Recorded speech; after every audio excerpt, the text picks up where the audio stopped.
At times, philosophy tends to show things that are kind of counterintuitive, contrary to the common belief. But then, why should the common person believe philosophers over everyone else? Let's consider.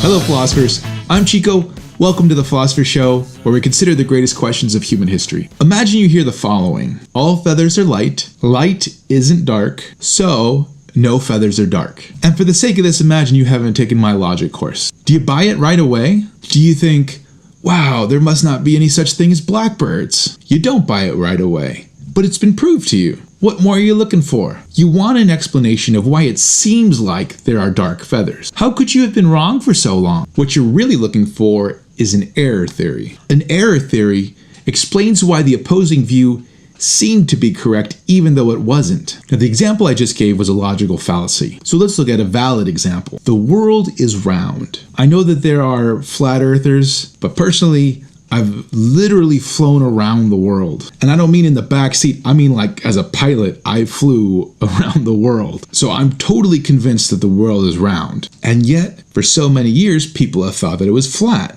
Now imagine I prove to you that the world is round, and I don't need to fly you around the world to prove it. In fact, ancients, way before we had flight, already figured out that the world was round just by the way that ships disappeared when they were sailing off into the distance. If the earth was flat, you would expect it to get smaller and smaller and smaller. Instead, what you get is a ship disappearing whole first, then at the very end, the mast. And by doing a little math, you could figure out what the curvature is and ultimately what you would need to make this thing round. But then if we can prove that to you, why did it seem for so many years that the earth was flat? So I can say, the earth is so large that its curvature is imperceptible at the ground level. And notice, now it seems like we've explained everything. It no longer feels like there are two positions that we're trying to figure out which one is right. This one's got really good arguments. This one doesn't really, but still a lot of people feel like it's right. Now in error theory, you could say, here's why they feel that way and can show why this isn't a trustworthy thing. So although we should go with the proof, the error theory takes away that extra little bit of doubt. But it's important to remember, the error theory itself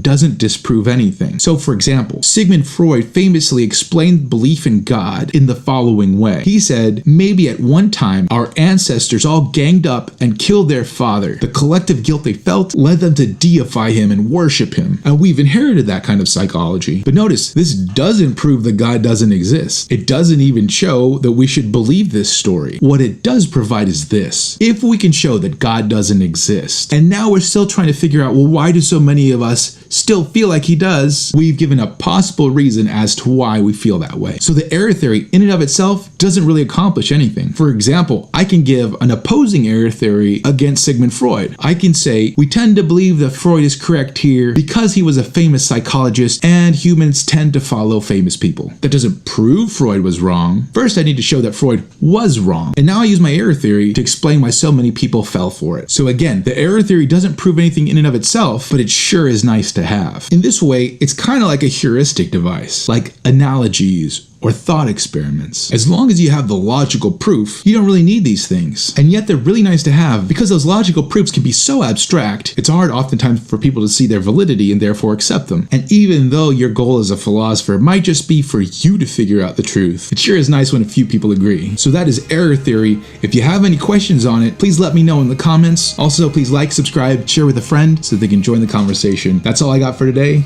Adios.